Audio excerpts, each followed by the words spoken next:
After studying this module, you shall be able to know what is internal ballistic, learn different phenomena of internal ballistic, identify how combustion take place inside the bore of the weapon. Introduction. The term ballistic is derived from the Latin word ballista, which referred to a crossbow like device for throwing some stone by means of twisted ropes. In order to understand element of ballistic, it is divided into three parts as number one is internal ballistic, second is external ballistic, and the third one is terminal ballistic. Internal ballistic is the study which deals with the motion of projectile in bore of the weapon, whereas external ballistic deals with the flight from the muzzle of the weapon to the target.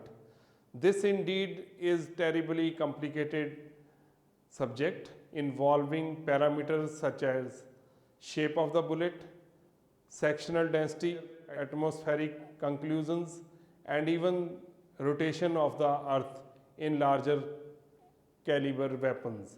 With the advent of powerful personal computer, the complex calculations have become quick and accurate.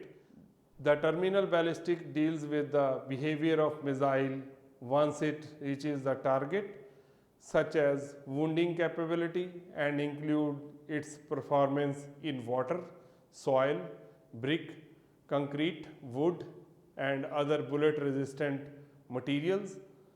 In order to understand the factors affecting the projectile in the barrel, certain terms need to be explained, such as smoothbore weapons, rifled firearm, lock time, ignition times, and barrel time, etc. Internal ballistic, which deals with the motion of projectiles, commences as soon as the first grain of the propellant is ignited and subsists till projectile leave the muzzle end of the weapon. The study includes all the details concerning the impulse, which makes the projectile move out from the muzzle in the air. As a matter of fact, a projectile obtains its energy during the period it remains in the firearm. This period can be divided under the three main heads. Number one is lock time, ignition time, and barrel time. Let us know about them in detail. First is lock time. It is the time interval between release of sear and the impact of the striker on the percussion cap. A short time interval is advantageous in case of rapid fire. The lock time can be measured in a number of ways. In one such system, the use of linear motion sensors and an oscilloscope is made. Next is ignition time. It is the duration or interval between the striking of the firing pin to blow the ignition of the first grain of powder. The ignition under the normal conditions takes place at an interval of about 0.002 seconds. Next is barrel time. It is the time interval from pressing of trigger to the exit of the bullet from the muzzle end. In case of most weapons, it is the lock time plus ignition time plus barrel time, which varies from 0.003 to 0.007 seconds. Now, let us learn about the phenomena of internal ballistics. Internal ballistics includes study of several phenomena, some of which are as follows would be discussed in two parts, that is internal ballistics part 1 and internal ballistics part 2.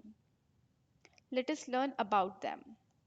Ignition, burning of propellants and geometry of gunpowder, pressure and its measurement, atmospheric conditions like temperature, shape of cartridges, density of loading, twist of rifling, bullet fit and velocity of bullet at muzzle, heat generation and problems, strength of barrel, erosion, corrosion or rusting of barrel, bullet of the weapon, recoil of the weapon, and phenomena of bursting of barrel. Now let us discuss about them in detail. First is ignition. When the firing pin strikes the hammer, the priming compound explodes with great velocity, causing jet of flames of an extremely high temperature to pass through the flash hole into propellant chamber. This jet of flame with a temperature of about 2000 degrees Celsius ignites the propellant, which burns at high speed to form a large volume of high pressure gas, which accelerates the bullet down the barrel and out of the muzzle end. Next is burning of propellant. Nitrocellulose propellants, if ignited in an unconfined space, will burn gently. The heat and the pressure built will accelerate the rate of burning exponentially if it is in a confined space.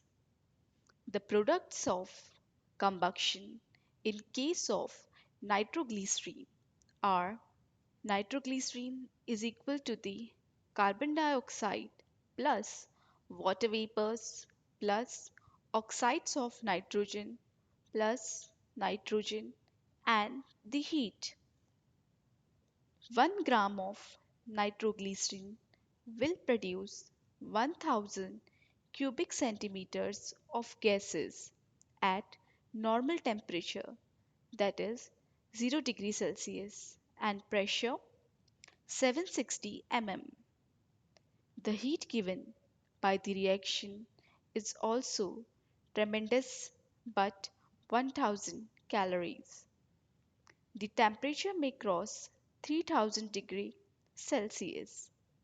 Only a portion of this energy is converted into kinetic energy of the projectile. Most of it is wasted. In a weapon, the projectile is confined in a cartridge case, the mouth of which is closed with a bullet. The round of ammunition is then supported by the chamber walls and the standing breech of the weapon. Under these conditions, the pressure built up will continue until it is sufficient to overcome the inertia of the bullet and starts its acceleration down the bore. The heavier the bullet, greater will be the resistance and higher the pressure.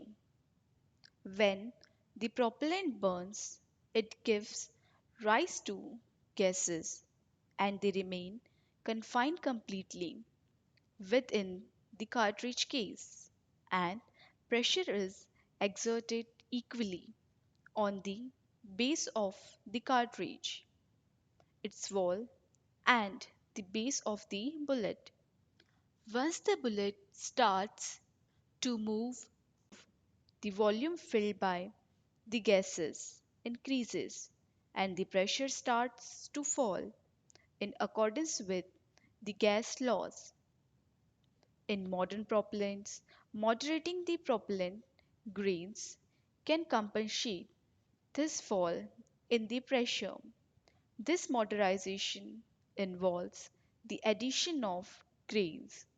In some propellants, the grains are also pierced with holes. There are different types of powders, namely progressive powders, digressive powders, and constant burning propellants, which are explained further. First is progressive powder. For some weapons, particularly in respect of shoulder arms, it is desirable that pressure should not develop suddenly, and the increase in pressure should be gradual. Dense and the bulk powder, when ignited, burns rapidly, with the result that the projectiles receive a big push. Gradual development of pressure not only provides better velocities but also prevent quick wearing out of the barrel.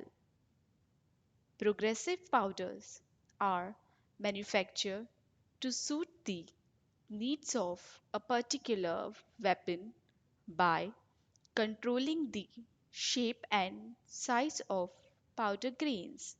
For example, powder grains having multiple perforations. Next is digressive powder.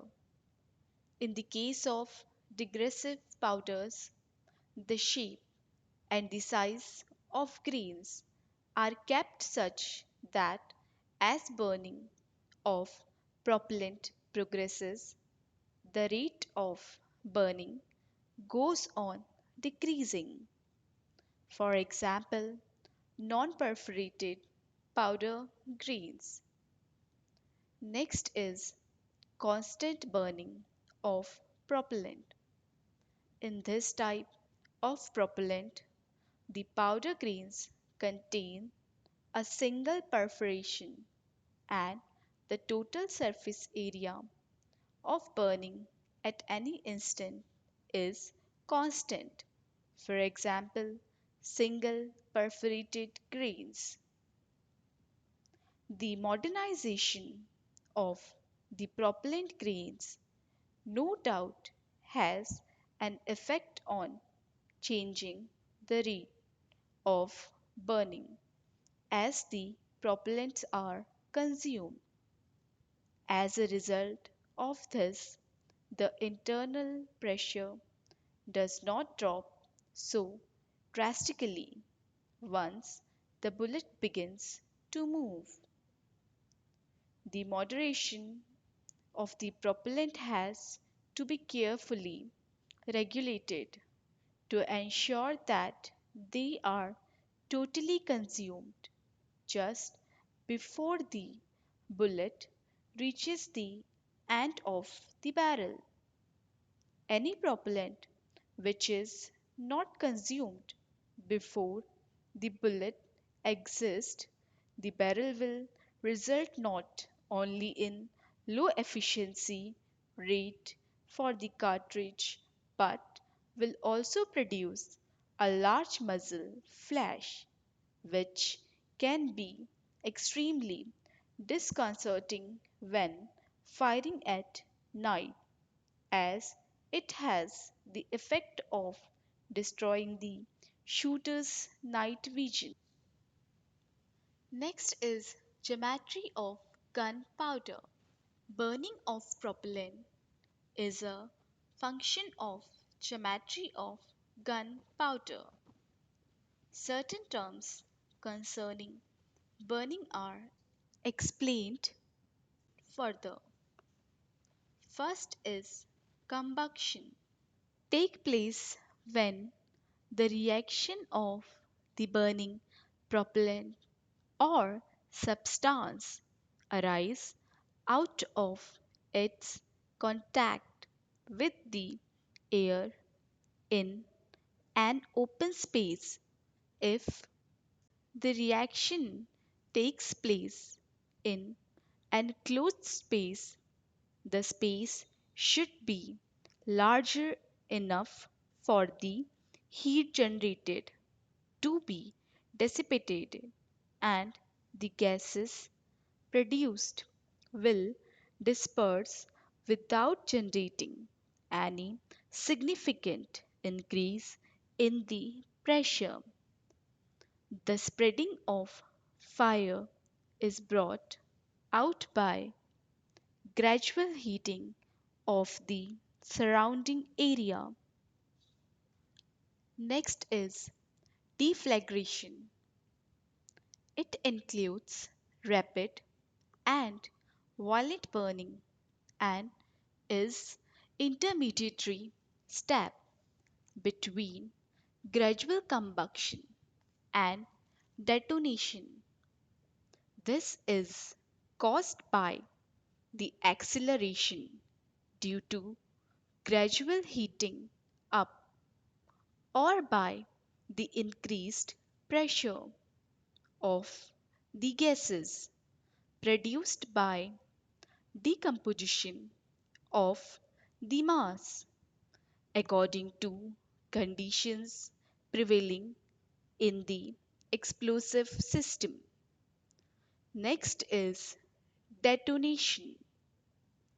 It takes place when the explosion is extremely rapid and the formation of gases is almost instantaneous, transmitting shock waves, which are also known as explosive waves. Ballistic powders are capable of producing large volumes of high temperature gases in a very short time by means of deflagration. The propellant charge is composed of quantity of grains that are ideally of the same shape and size. Solid cylindrical grains present smaller area as burning progresses.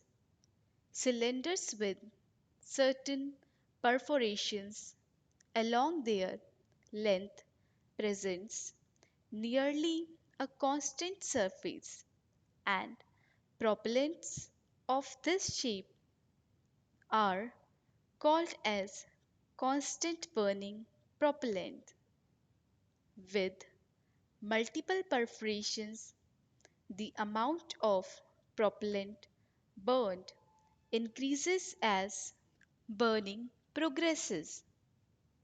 In forensic term, ballistic advantage of the latter is that it generates gas at a lower rate initially when the total volume behind the projectile is small and produces gas at an accelerated rate as the projectile gathers velocity and creates greater volume behind as it moves through the barrel towards the muzzle to escape in air.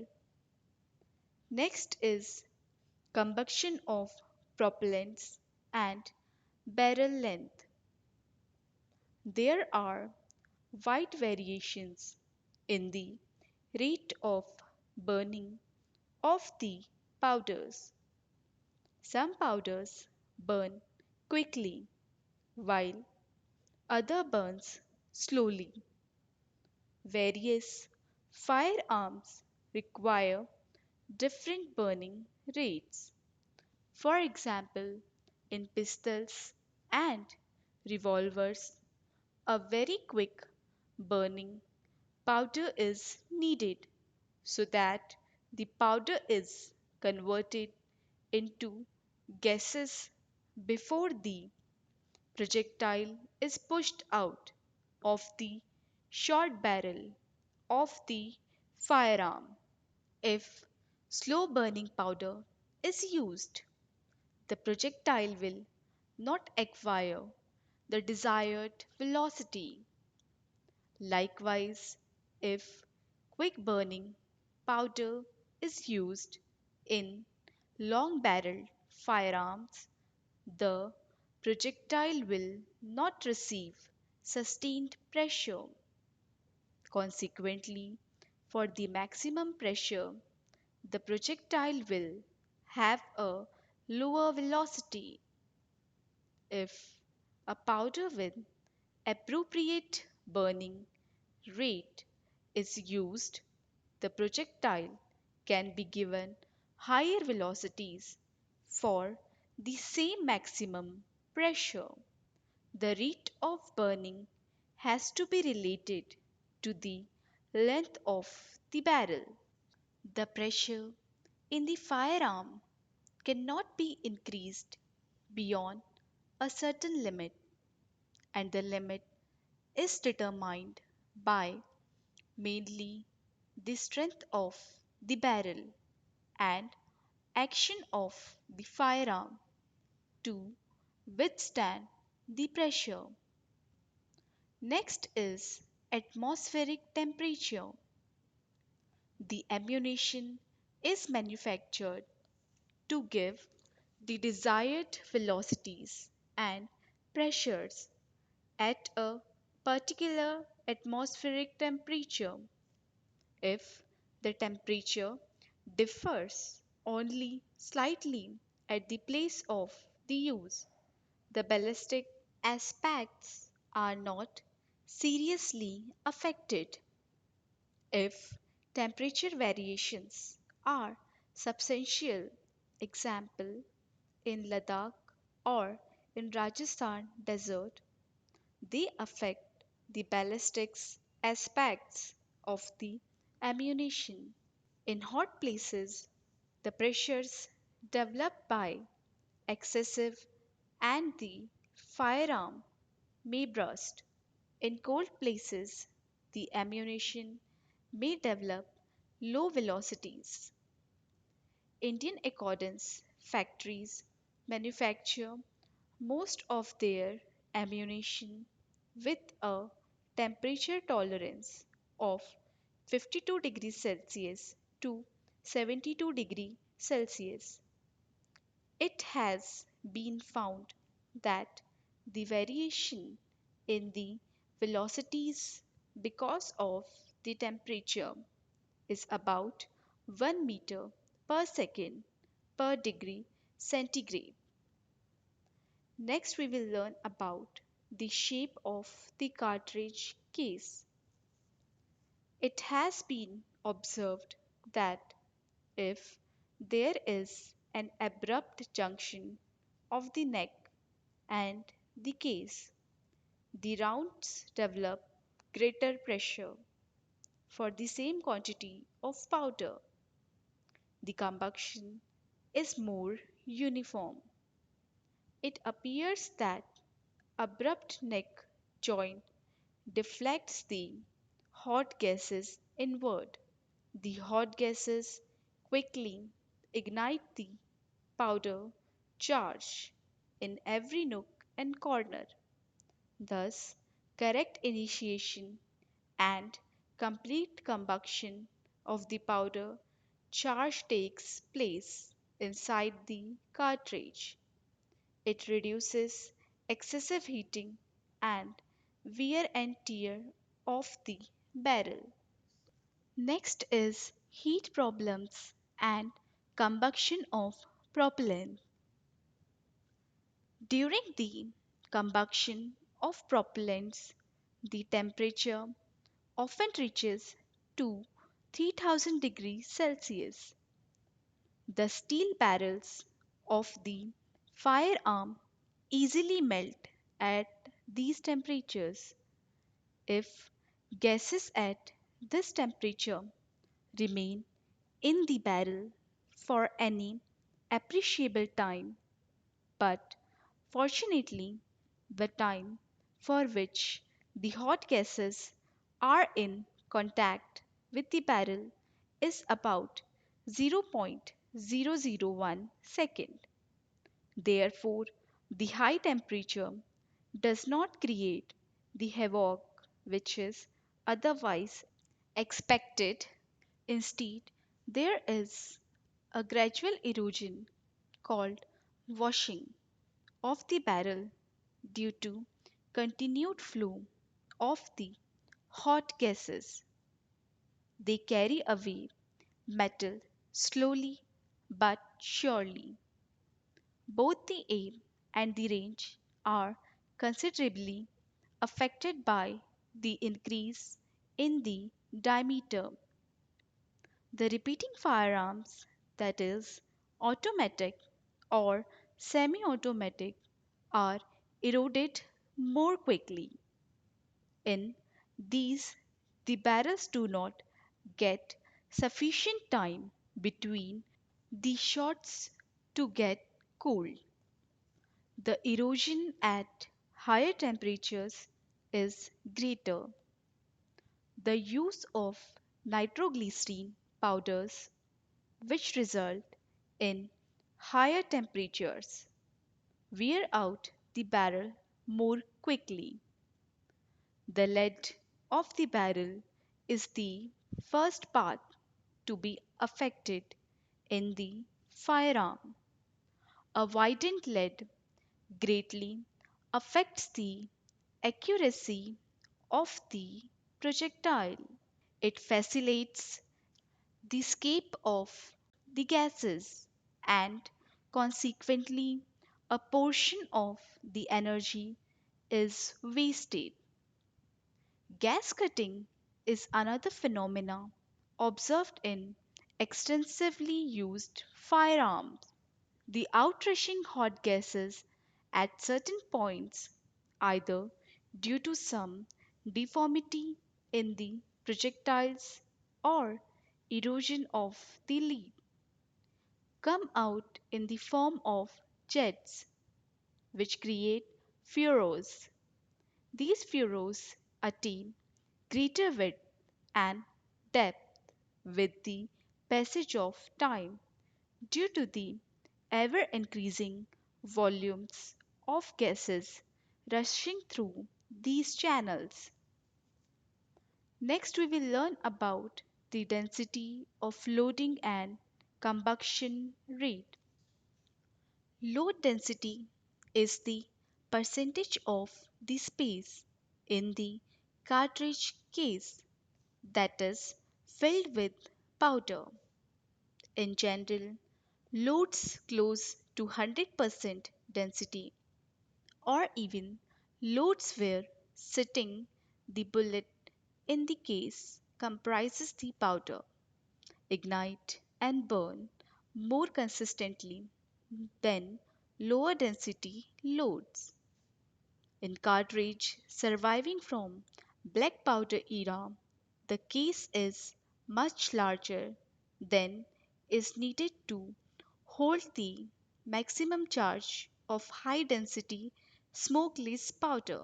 The extra room allows the powder to shift in the case, peeling up near the front or back of the case and potentially causing significant variations in burning rate.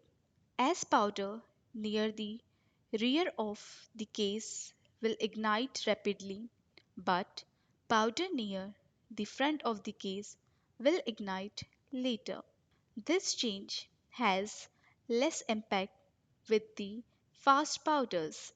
Such high capacity, low density cartridges generally deliver best accuracy with the fastest appropriate powder, although this keeps the total energy low due to the sharp high pressure peak. An important factor which affects the rate of combustion is the density of propellant load. Density of propellant loading is given by the formula S, which is the density of loading, capital V, which is the volume of cartridge case, and mu, which is the volume occupied by powder, into 100. In rifle cartridge, the loading density varies from 75 to 95. Higher densities are more useful as they permit uniform burning, proper development of pressure, economical, and give rise to regular velocities. When loading density is small, it may result in giving hang fire. Improper loading density materially affects the range and aim of a shot. Summary. Internal ballistic is the study which deals with the motion of projectile in the bore of the weapon. Lock time is the time interval between the release of the sear and the impact of the striker on the percussion cap. Ignition time is the duration or interval between the striking of the firing pin to bow the ignition of the first grain of the powder.